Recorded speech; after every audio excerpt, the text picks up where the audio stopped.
Alléluia. Gloire à Dieu. Le titre du message ce matin, voici l'homme. Voici l'homme. Alléluia. On va lire, si vous voulez bien, on va lire deux passages. On va lire deux passages. On va lire dans Jean chapitre 19. Évangile de Jean chapitre 19. Versets 4 et 5. Ou on pourrait lire à partir du verset 1er. Verset 1er. Jean 19, verset 1er, et nous lirons jusqu'au verset 5. Et ensuite, on ira dans un deuxième passage. Alors Pilate prit Jésus et le fit battre de verges. Les soldats tressèrent une couronne d'épines qu'ils posèrent sur sa tête et le revêtirent d'un manteau de pourpre rouge. Puis, s'approchant de lui, il disait « Salut, roi des Juifs !» et il lui donnait des gifles, des soufflets. Pilate sortit de nouveau et dit aux Juifs « Voici, je vous l'amène dehors, afin que vous sachiez que je ne trouve en lui aucun crime. » Jésus sortit donc, portant la couronne d'épines et le manteau de pourpre. Et Pilate leur dit, « Voici l'homme. » Nous allons aller maintenant dans Apocalypse, premier chapitre. Apocalypse, premier chapitre.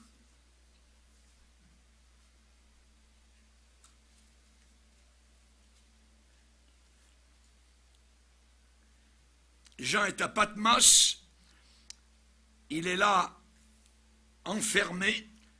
Il dit au verset 12, « Je me retournai pour connaître quelle était la voix qui me parlait. Et après m'être retourné, je vis 7 chandeliers d'or. Et au milieu des 7 chandeliers, quelqu'un qui ressemblait à un fils d'homme, vêtu d'une longue robe, et ayant une ceinture d'or sur la poitrine. Sa tête et ses cheveux étaient blancs, comme de la laine blanche, comme de la neige. Ses yeux étaient comme une flamme de feu. Ses pieds étaient semblables de l'airain ardent, comme s'il eût été embrasé dans une fournaise. Et sa voix était comme le bruit de grandes eaux. Il avait dans sa main droite 7 étoiles. De sa bouche sortait une épée aiguë à 2 tranchants. Et son visage était comme le soleil lorsqu'il brille dans sa force. Quand je le vis, je tombai à ses pieds comme mort. Il posa sur moi sa main droite en disant, « Ne crains point, je suis le premier et le dernier et le vivant. J'étais mort, et voici, je suis vivant au siècle des siècles. Amen. » Seigneur, nous voulons te bénir et te glorifier pour ta grâce merveilleuse, Seigneur, se répandant au milieu de nous en abondance. Tu es le Dieu vivant, Seigneur, qui veut encore te révéler à nos cœurs. Aide-nous à comprendre, à réaliser, Seigneur, à sonder les Écritures, à te connaître mieux, plus, Seigneur. Nous voulons avancer, nous voulons croître et progresser dans cette connaissance merveilleuse, dans cette intelligence que tu nous as accordée, qui est renouvelée maintenant par ton Saint-Esprit. Oh, mon Sauveur, aide-nous à comprendre, Seigneur, qui tu es véritablement dans le nom puissant de Christ Jésus. Amen. Et tout le peuple dit Amen. Gloire à Dieu. On peut s'asseoir, frères et sœurs. Alléluia. Nous avons lu 2 passages. Quelle différence entre les 2 passages? Et pourtant, dans les 2 passages, il y a la description de la même personne. La même personne qui est présentée au peuple par Pilate. Un homme qui a les mains dans le dos, qui est enchaîné. Un homme qui a une couronne de moquerie sur sa tête. On a voulu le faire au roi. Alors les soldats ont dit, tiens, un roi, il faut une couronne. Et on a placé une couronne d'épines. Et le sang a giclé sur ses pores. Et ainsi de suite. Et Pilate a dit, voici l'homme. Et ce même homme, nous le retrouvons se manifestant sur une île de la Grèce, au milieu de la mer Égée, un de ses serviteurs appelé Jean. Jean, à cette époque, a environ 90 ans. Et le Seigneur lui dit, ce que tu vois, tu vas voir des choses, tu vas voir des événements, ce que tu vois, écris-le dans un livre. Et l'image que nous avons ce matin, c'est de Jean qui voit, et il va voir en premier le même personnage que Pilate a présenté à la foule à Jérusalem. Voici l'homme. Et il est dit que Jésus sortit portant une couronne d'épines et un manteau de pourpre. Le cri de Pilate à la foule, eh bien, lorsqu'il a présenté Jésus, en latin, exe homo, voici l'homme. Voici l'homme. Et Pilate a présenté un Jésus battu, Jésus abusé, flagellé, avec des morceaux, je dirais, bleuâtres de crachat au milieu de sa barbe à moitié arrachée. En plus, les soldats se prosternent devant lui dans une moquerie. En plus, il se relève et il le frappe, il le gifle, bang, bang, bang. Jésus est maltraité. Jésus est injurié. Il va passer plus tard dans une cour de jugement, un jugement bidon, littéralement, et l'huissier va descendre de son siège, va aller jusque vers Jésus et le gifler lui aussi. Jésus est torturé. Jésus est frappé à coups de poing, paf, paf, par les soldats romains, les mercenaires de la Légion romaine qui ont marché au travers des déserts pour arriver jusqu'en Israël. Et là, ils ont un condamné ce jour-là et ils le frappent à coups de poing. Jésus est accablé, il subit les sarcasmes, les moqueries. On l'amène vers Hérode. Hérode tourne vers ce condamné à mort et lui demande de faire des actes de magie. Fais-nous un petit miracle, j'ai entendu parler de toi. Ce renard est en train de se moquer littéralement de Jésus. Et Jésus ne va lui dire pas un seul mot. Pas un seul son de sa bouche ne va sortir de la bouche de Jésus à Hérode. Jésus est méprisé, il est couronné d'épines. On lui a mis sur les épaules un manteau pourpre, le manteau d'un légionnaire romain, d'un général romain. On se moque de lui. Et on lui donne des soufflets. Il est dit que les serviteurs qui étaient là dans le lieu où il se trouvait le reçurent. Comment ils l'ont reçu? Ils le reçurent en lui donnant des gifles. Chers amis, que de personnes aujourd'hui reçoivent Jésus de la même manière. J'ai reçu Jésus-Christ avec un cœur, je dirais, repentant. Je l'ai reçu de tout mon cœur. J'ai dit, oui, Jésus, viens dans mon cœur, pardonne mes péchés. Mais ce n'est pas tout le monde qui fait cela. Ils font exactement comme les soldats romains ont fait. Ils le reçurent en lui donnant des gifles. Ils n'en veulent pas de Jésus-Christ. Isaïe le prophète avait bien écrit au sujet du Sauveur dans Isaïe 53, 700 ans avant que Jésus n'arrive, 7 siècles, imaginez, il sera méprisé. Il sera abandonné des hommes, un homme de douleur, habitué à souffrir, semblable à celui dont on détourne le visage.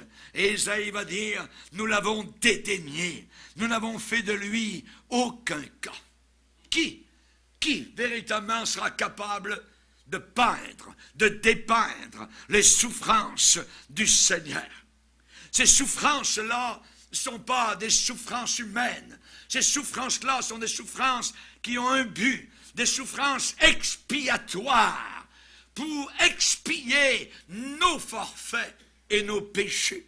Et évidemment, quand on dépeint les souffrances de Christ, cela laisse une marque indélébile sur notre conscience, sur nos pensées. Sa mort, chers amis, sur cette croix a été très cruelle.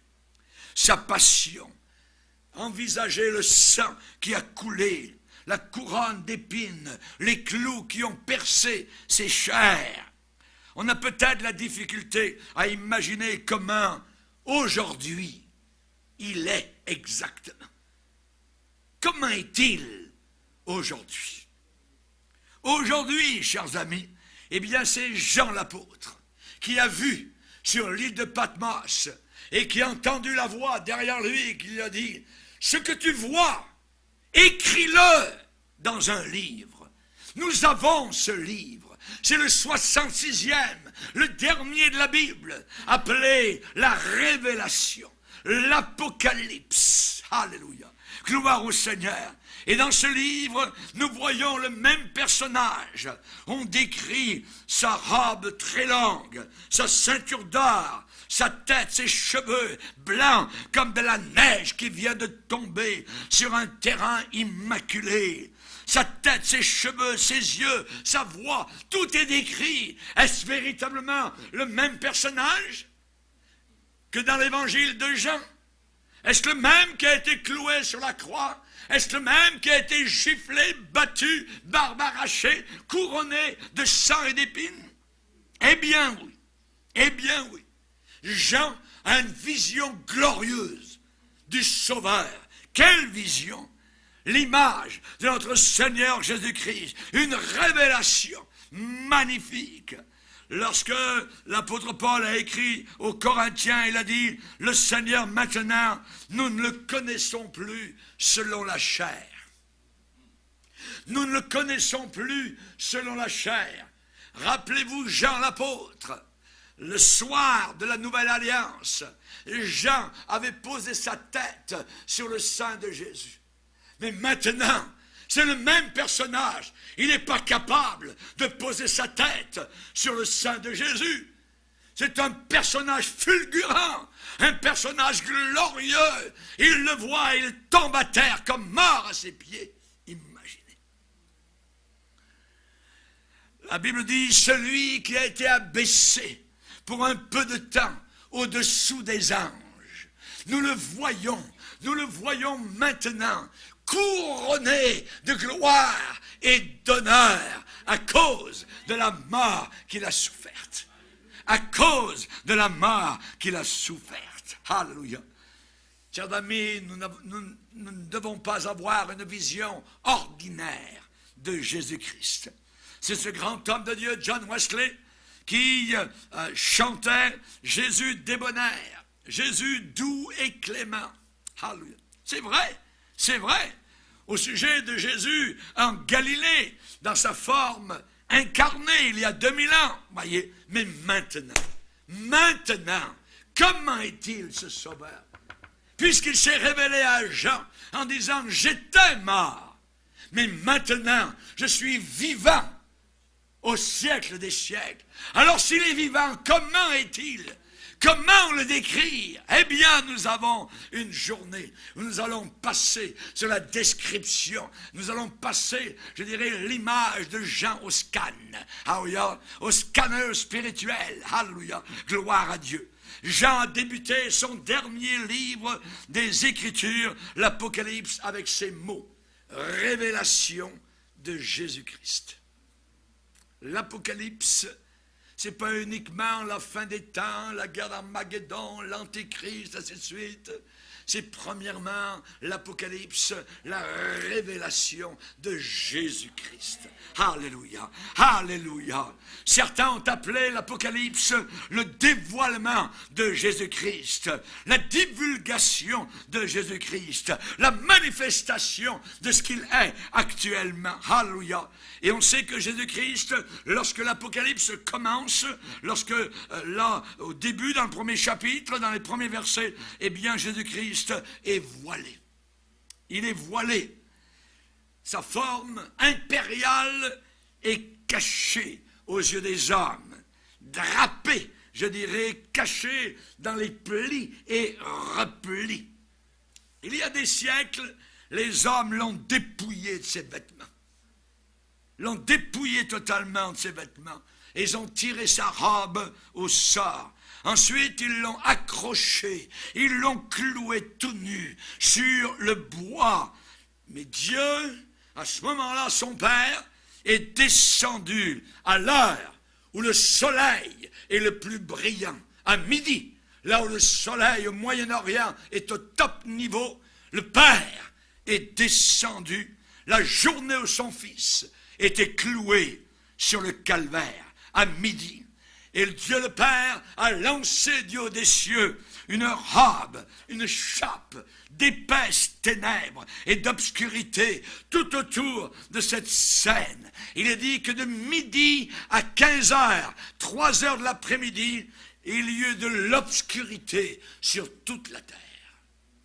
Dieu le Père a comme enveloppé cette scène horrible, hideuse, d'obscurité, où son Fils était en train de souffrir les derniers 3 heures de sa crucifixion.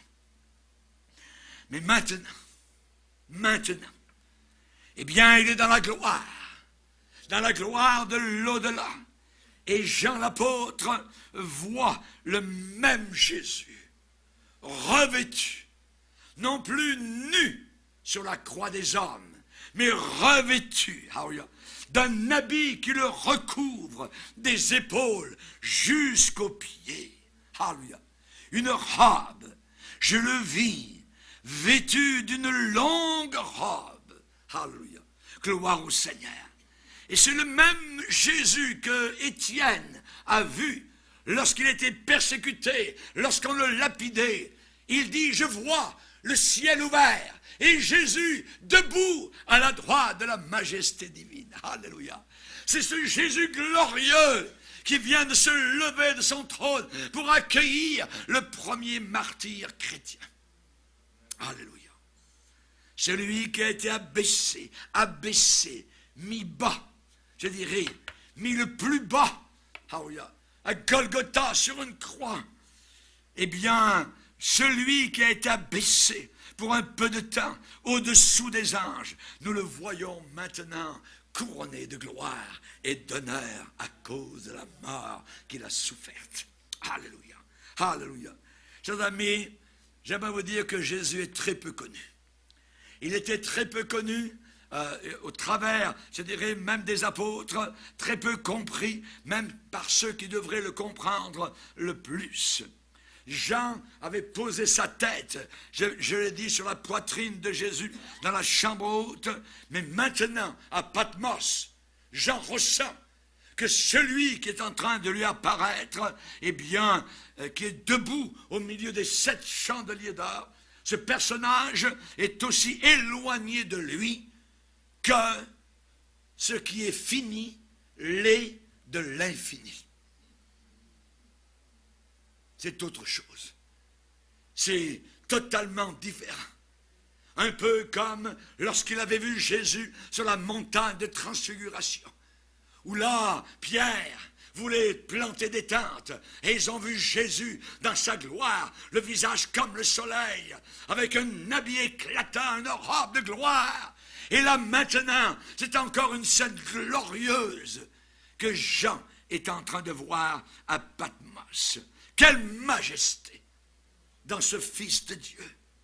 Rappelez-vous qu'il avait dit à Cana, sa mère, Marie, qu'y a-t-il entre moi et toi, femme? Il n'y a rien de commun entre Jésus et Marie, entre le Créateur et la créature. Jésus n'a pas été créé, il a été engendré dans le sein de Marie. Le Créateur ne peut jamais avoir été créé. Raison pour laquelle il a dit à Marie, à Cana, qu'y a-t-il entre moi et toi? C'est un habit immense. Il était Dieu en chair et Marie était une pécheresse sauvée par la grâce de Dieu. Quelle puissance sublime que Jean voit à Patmos. Une puissance céleste, une puissance surnaturelle. Lorsque Daniel, dans une théophanie de l'Ancien Testament, voit le Seigneur, il déclare d'une manière merveilleuse en disant, il y avait un homme vêtu de lin, ayant sur les reins une ceinture du phase. Son corps était comme de chrysolite, son visage brillait comme l'éclair, ses yeux étaient comme des flammes de feu. Ses bras et ses pieds ressemblaient à de l'airain poli, et le son de sa voix était comme le bruit d'une multitude. C'est le même personnage que Jean voit à Patmos. Et Ézéchiel, dans cette théophanie, décrit aussi le Fils de Dieu avant son incarnation. Il dit, je vis comme un homme placé dessus en haut. Il dit, je vis comme de l'airain poli, du feu, au-dedans duquel était cet homme, qui rayonnait tout autour. Il parle de lumière éclatante, depuis la forme de ses reins jusqu'en bas. Je vis comme du feu, comme une lumière brillante dont il était environné, tel l'aspect de l'arc-en-ciel un jour de pluie. Tel était l'aspect de cette lumière éclatante qui l'entourait. C'était une image de la gloire de Dieu. À cette vision, je tombais sur mon visage et j'entendis la voix de quelqu'un qui me parlait.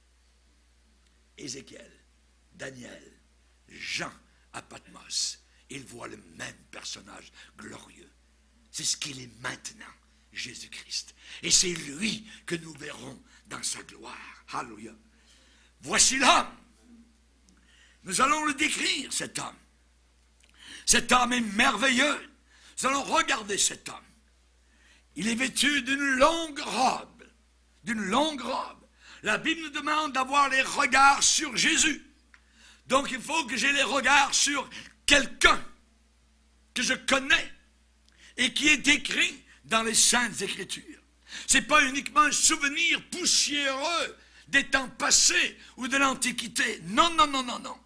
Je lève mes yeux vers toi, toi qui sièges dans la gloire. Il avait une ceinture d'or sur la poitrine, dit Jean. Une ceinture d'or sur le cœur. Alléluia. Zacharie avait dit, il portera les insignes de la majesté. De la majesté. Il est un grand prêtre. Il est un roi de tous les rois. Il est un seigneur de tous les seigneurs. Il est prince. Il est un haut dignitaire. Il est l'alpha et l'oméga. Il est la parenthèse du début. Il est la parenthèse de la fin. Alléluia. La ceinture sur le cœur nous parle des émotions. Les émotions de notre Seigneur. Et là, avec cette ceinture sur la poitrine, Jean le voit. Ça veut dire quoi? Ça veut dire que les émotions du Seigneur sont retenues rigidement. Elles sont contenues, elles sont gardées, elles sont refoulées. Quand Jésus marchait en Israël, de Béthanie à Capernaum, de Jérusalem jusqu'à la Galilée, il pleurait souvent sur le péché. Il pleurait sur les infirmités du peuple. Il vit la foule et il fut ému de compassion. Il avait des émotions. Oui. Et il a encore aujourd'hui de tels sentiments. Rappelez-vous qu'il a pleuré au cimetière, là où Lazare, son ami, était décédé. Il a pleuré sur la ville de Jérusalem. Il a pleuré à Gethsémane. Il a été ému de compassion alors qu'il y avait un cortège funèbre qui s'en allait au cimetière et une petite dame qui était à l'arrière qui emmenait un bien-aimé dans le cercueil. Jésus a été ému de compassion. Il a arrêté le convoi funèbre. Il a dit « Whoop !» Et il a demandé au jeune homme de se lever à l'intérieur. Alléluia. Jésus était ému de compassion. Vous connaissez l'histoire. Amen. La femme adultère qui a été tirée par les cheveux de son lit d'adultère. Ah, nous l'avons. Il est écrit, c'est écrit qu'elle doit mourir. Alors Jésus, qu'est-ce que tu dis, toi? Il a été ému de compassion. Ça s'est terminé avec des pas feutrés qui sont tous partis et Jésus seul avec la femme. Va et ne pêche plus. Je ne te condamne pas. Je ne te condamne pas. Marie de Magdala, cette femme qui vendait son corps sur les rues de la Galilée. Cette femme qui était possédée de démons, il y en avait 7 à l'intérieur. Un jour, elle a rencontré Jésus. Jésus a parlé aux démons qui étaient à l'intérieur et a chassé tous les démons qui étaient dans le cœur de cette femme-là. Cette femme est devenue une sainte. Alléluia. Une sainte, alléluia. Aussi pure et aussi propre que notre Dieu est capable d'en faire. Alléluia. Que Dieu soit béni. Il a eu de la compassion pour Zachée, le percepteur d'impôts, qui volait, voyez le monde. Vous connaissez l'histoire de Zachée. Et cette femme qui était derrière lui et qui a touché un jour le bord de son vêtement. Et sa perte de sang s'est arrêtée soudainement le moment où elle a touché le bord du vêtement de Jésus. Quelle compassion, quel sentiment merveilleux le Seigneur a pour chacun d'entre nous. Mais bientôt, très bientôt, ce rôle qu'il a actuellement va changer. Tout va changer. Maintenant, il est le sauveur. Mais bientôt, il va devenir le juge. Il va devenir le juge. Dieu jugera le monde. Par qui? Par l'homme. L'homme. Voici l'homme. L'homme qu'il a désigné. Et ce dont il a donné à tous une preuve certaine en le ressuscitant des morts. Ce rôle de sauveur va se métamorphoser bientôt en juge. Et en tant que juge, Jésus-Christ ne doit pas osciller. Il ne doit pas balancer. Il ne doit pas rester indécis. Un juge ne vacille pas par pitié, par passion ou par fanatisme. Non. Le juge doit être impartial. Et un jour, Jésus, qui maintenant pardonne, eh bien, sera le juge impartial. Impartial. C'est lui, dit l'apôtre Pierre, Jésus qui a été établi par Dieu, juge des vivants et des morts. Et des morts. Raison pour laquelle Paul va dire à un jeune pasteur à Éphèse, à Timothée, je t'en conjure, au nom de Jésus-Christ, qui doit juger les vivants et les morts. Et au nom de son apparition, prêche la parole. Il va être le juge. Vous avez déjà vu une image familière de la justice. Une image familière de la justice. La justice, généralement une femme, une statue aux yeux bandés, qui tient dans une main une balance. Et la balance doit être droite. Oui. C'est un visage de la justice. Oh, je dirais de visage de marbre poli, brillant, lustré. C'est notre conception de la justice. La justice a une balance dans la main et dans l'autre main une épée tranchante. C'est la justice. Et la justice doit absolument être impartiale, impassible, juste, neutre, objective, rigoureuse, influencée uniquement par une seule chose, la vérité absolue. C'est la vérité. C'est pas ce que je pense, ce que j'imagine, non. Par rapport à ce qui est la vérité. La Bible dit que en ce jour-là, les actions secrètes des hommes seront jugées. Les actions secrètes. Quand Jésus-Christ jugera la terre, aucun sentiment ne sera impliqué. Il aura la ceinture du sacrificateur sur le cœur. Il n'y aura à ce moment-là plus aucune compassion. Écoutez bien. Il n'y aura à ce moment-là plus aucune pleure qui vont changer ou varier quoi que ce soit.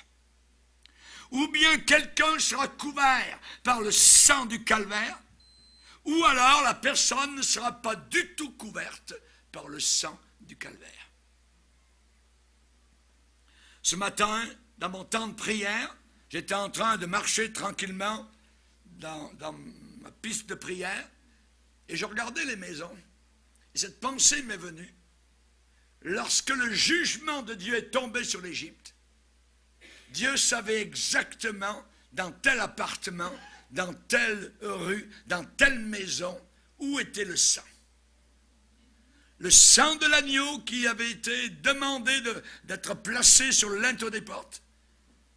Dieu savait exactement. Et Dieu sait exactement aujourd'hui qui lui appartient ou qui joue le jeu de lui appartenir. Quelqu'un est couvert par le sang ou quelqu'un n'est pas couvert par le sang. Et partout en Égypte où il n'y avait pas de sang de l'agneau sur le linteau des portes, c'est le jugement qui tombait. Les cris commençaient en Égypte. En ce jour-là, quand Jésus-Christ jugera la terre, aucun sentiment ne sera impliqué. Le jugement sera sans aucune miséricorde. Le Seigneur Jésus a donné l'exemple d'un festin où beaucoup de gens avaient été invités et quelqu'un s'est infiltré à l'intérieur n'ayant pas la robe de noces. Quelqu'un est venu et lui a dit, « Mon ami, comment as-tu fait pour parvenir à entrer dans la salle de noces? Tu n'as pas le vêtement convenable pour le festin du roi. » La Bible dit que le roi entra pour voir ceux qui étaient à table, et il aperçut là un homme qui n'avait pas revêtu un habit de noces. Il lui dit, « Mon ami, comment es-tu entré ici sans avoir un habit de noces? » Cet homme eut la bouche fermée. Vous savez, les gens qui disent, « Oh, on va s'arranger là-haut. » Ils auront la bouche. Rien. C'est maintenant. Le jugement sera sans aucune miséricorde.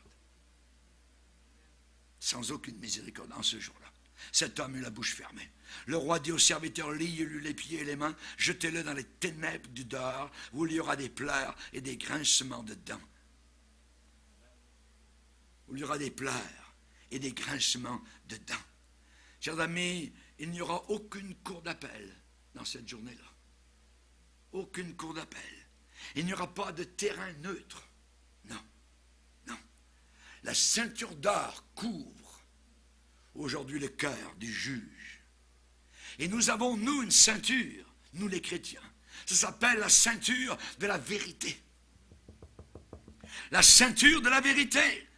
En cour de justice, uniquement les faits comptent. Ce sont les faits qui comptent. Rappelez-vous, Ésaïe, il a vu le Seigneur sur un trône très élevé. Il s'est senti tout petit.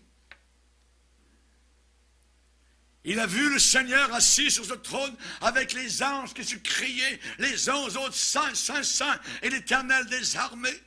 Et le temple à Jérusalem a été secoué sur sa base, imaginez. En ce moment même, maintenant, Jésus-Christ vous apporte son amour et vous apporte son pardon. En ce moment même, il vous apporte sa miséricorde. Il est toujours vivant pour intercéder en notre faveur. Maintenant, voyez, maintenant, celui qui nous aime et qui nous a délivrés de nos péchés, c'est maintenant, voyez. Mais en ce jour de jugement, la ceinture d'or couvrira son cœur et sa poitrine. Il ne sera plus votre sauveur, il sera votre juge si vous ne lui avez pas donné votre vie, si vous ne vous êtes pas repenti véritablement de vos péchés. Rappelez-vous qu'un jour, il avait pris un linge et s'était ceint les reins avec ce linge.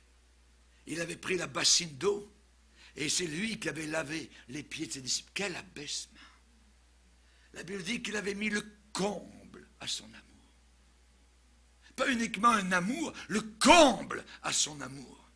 Le maître de la maison qui lave les pieds de ses serviteurs. Ça ne se voit jamais. Et pourtant, quel abaissement! Quel abaissement!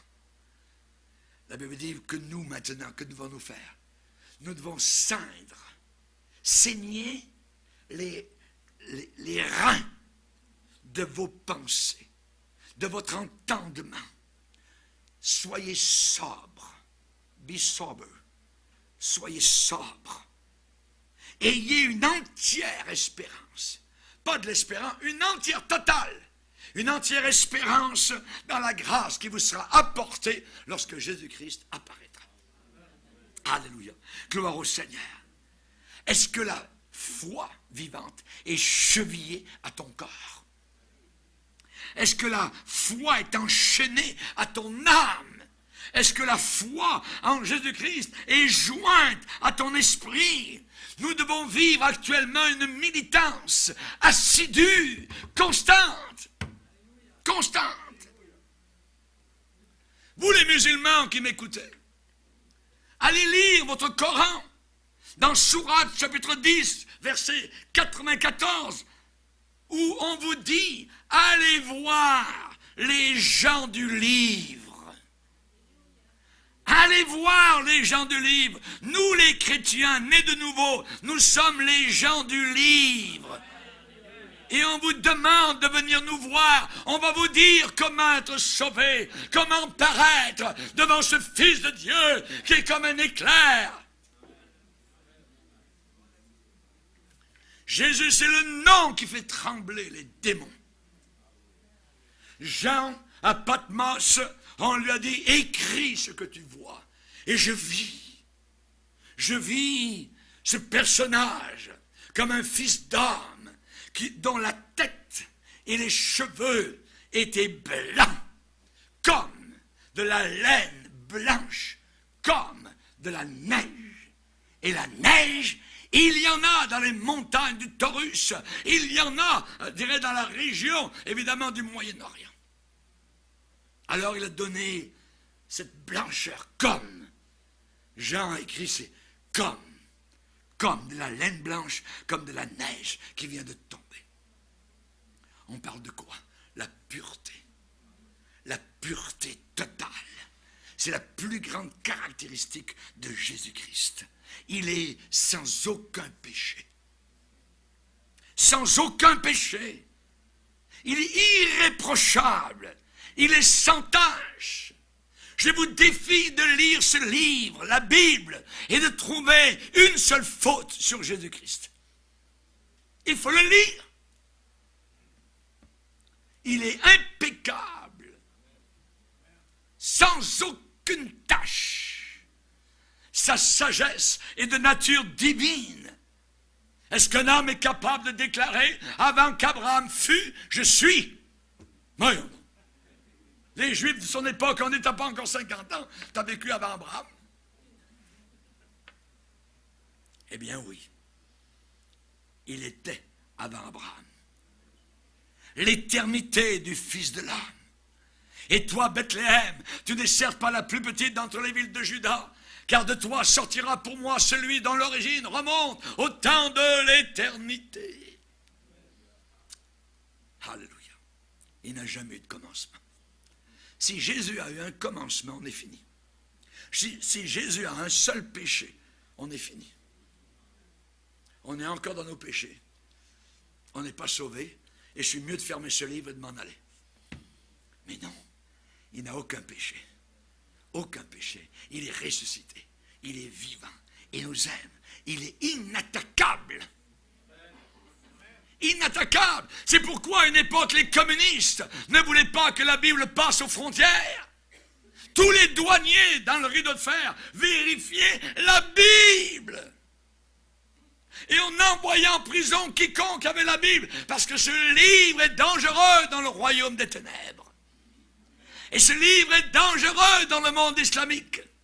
La Bible, ils ont besoin de la lire. Ils savent lire. Alors il faut savoir et connaître ce qui est vrai. Jésus a dit, qui de vous, qui parmi vous me convaincra de péché? Moi, je ne peux jamais vous poser cette question. Et vous ne pouvez jamais poser cette question à personne. Qui de vous me convaincra de péché? Oui, je suis un pécheur. Mais Jésus a pu, devant toutes les générations, dire, qui de vous? Venez, trouvez une faute en moi, trouvez un péché en moi. Pierre a dit, il est l'agneau sans défaut. Sans défaut. Les gens disaient en revenant dans leur maison, il fait tout à merveille. Alléluia. Chers amis, le Dieu de l'Ancien Testament est devenu homme. Paul a écrit à Timothée, le mystère de la piété est grand. Dieu fait chair. Dieu fait chair. Alléluia. En lui habite dans un corps toute la plénitude de la divinité. Colossiens 2:8. La pureté éclatante à l'intérieur de lui, comme de la neige vierge. Une couronne de gloire sur son front. Jean a dit, j'ai vu son visage. On doit affronter, faire face à ce fait cardinal. C'est que Jésus-Christ méprise et dédaigne le péché sous toutes ses formes. Il n'a jamais toléré le péché dans sa propre vie, même si Satan a essayé à plusieurs reprises de le faire tomber. Jésus a dit, le prince de ce monde vient et il n'a rien en moi. Il n'a rien en moi. Jésus a tellement haï le péché qu'il a laissé les soldats de Rome clouer son corps humain sur la croix du calvaire. Jésus a tellement haï le péché qu'il a répandu son sang dans la crasse et la saleté de Golgotha. Il a été écrasé sous le poids de nos péchés.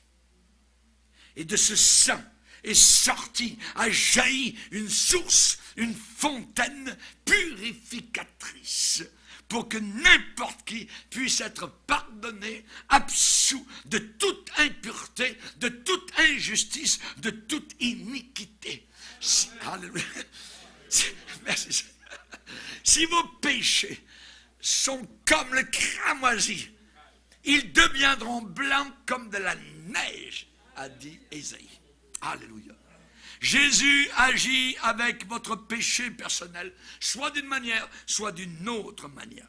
Maintenant, comme sauveur, en nous purifiant, le sang de Jésus nous purifie de tous nos péchés. Il n'y a pas de purgatoire, ça n'existe pas, c'est une invention catholique. Voyez? Donc, soit comme cela, ou bien au jour du jugement. Alors, cette journée-là, ce sera avec justice, avec pénalité, avec punition et avec sanction. Le feu éternel pour toujours.